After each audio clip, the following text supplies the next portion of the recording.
हरी हरी गस लतिका पटिकर धार जेन निर्मल पानी भरू आरु याद मुकली मनेरे चली थका राजसंग এইবিলাকৰো কোনে সৃষ্টি কৰিছিল কোৱাচোন ভাই হয় প্ৰহ্লাদ তুমি নিশ্চয় নকৰা আমাৰ ৰাজ্যত যিমানবোৰ বস্তু আছে এই সকলোবোৰ ৰজাগণে সৃজন কৰিছে এই কথা নহয় ভাবি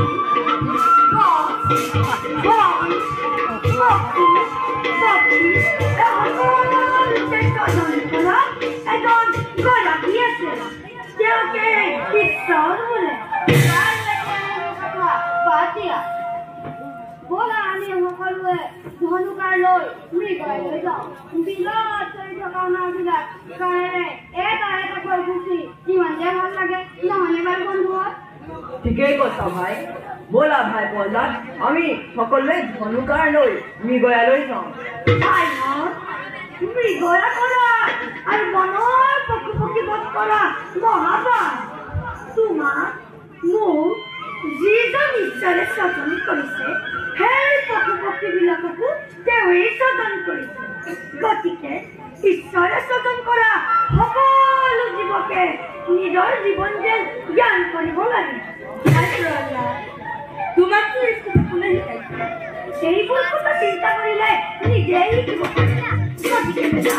ঈশ্বৰক চিন্তা কৰিবলৈ শিক্ষা লোৱা তেতিয়াই সকলো জ্ঞান লাভ কৰিব পাৰিবা ঈশ্বৰক চিন্তা কৰিবলৈ প্ৰথমতে কি শিক্ষা ল'ব লাগে জগৎকৰ্তা ঈশ্বৰক চিন্তা কৰিব লাগে অনন্ত মহিমা কীৰ্তন কৰিব লাগে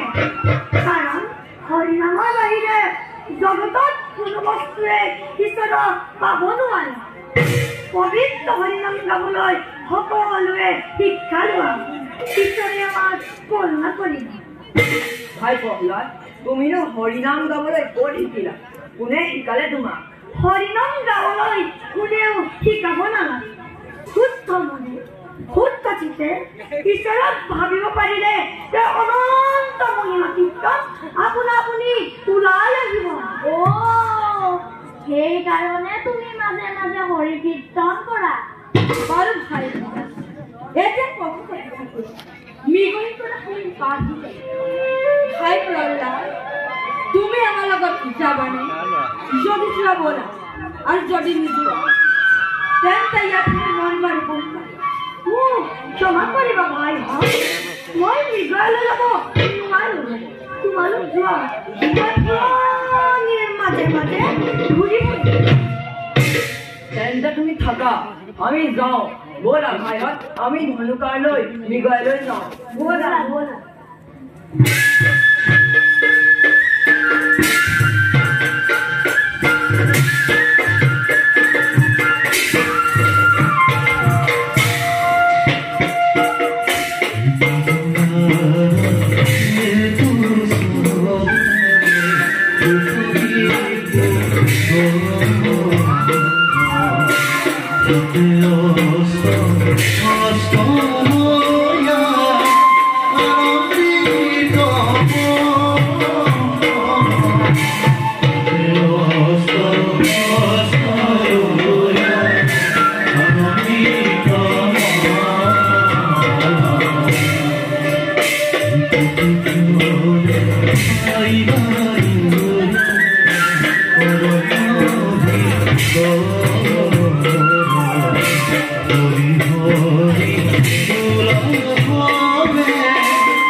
পালো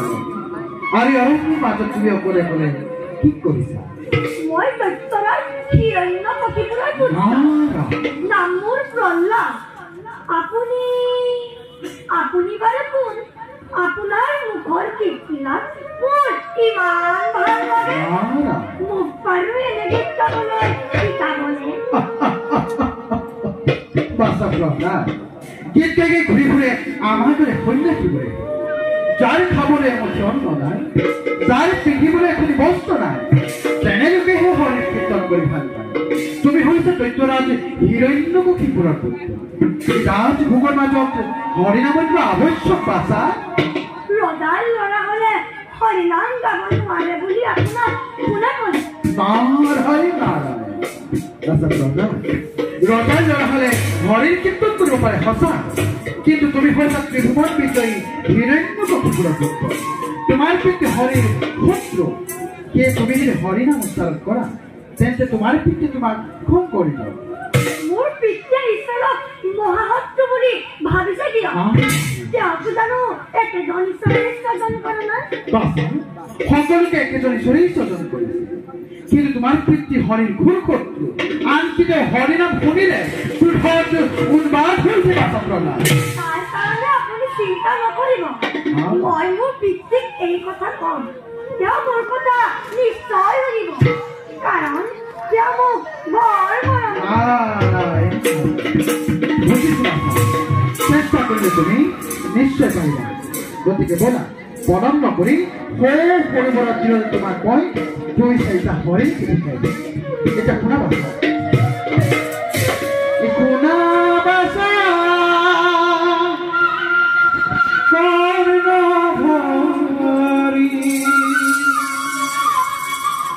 মুকুন্দ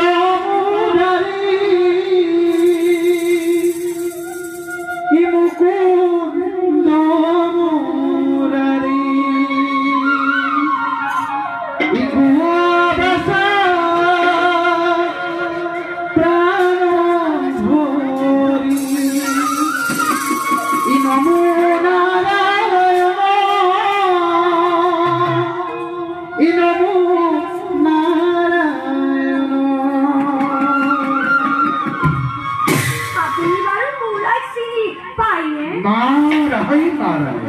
বাছা প্ৰহ্লাদ এই কথাবোৰ কিয় সুধিলা কাৰণ যেতিয়া মই মাতৃৰ গৰ্ভত আছিল তেতিয়া যে আপোনাৰ ভুল লাগিছিল আৰু বিনৰ যন্ত্ৰৰ মই শুনিছিলোঁ নাৰায়ণ নাৰায়ণ বাছা প্ৰহ্লাদ মই হৈছো দেখি দেখি ঘূৰি ফুৰা সন্যাসী কাহানী বা কোনোবাত শুনিব পাৰে বাছা এইবিলাক বাদ দিয়া সময় নষ্ট নকৰি ব'লা তোমাৰ মাতৃভাষা আৰু শুনা হৰি নামে হৰি নামে হৰি নামে হৰি নামে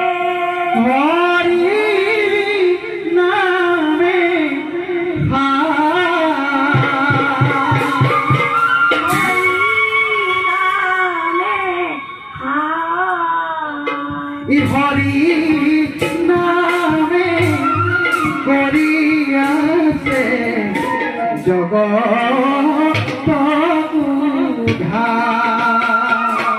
হৰি নামে কৰিয়াছে জগত সুন্দৰ বাস এটা শোনা তুমি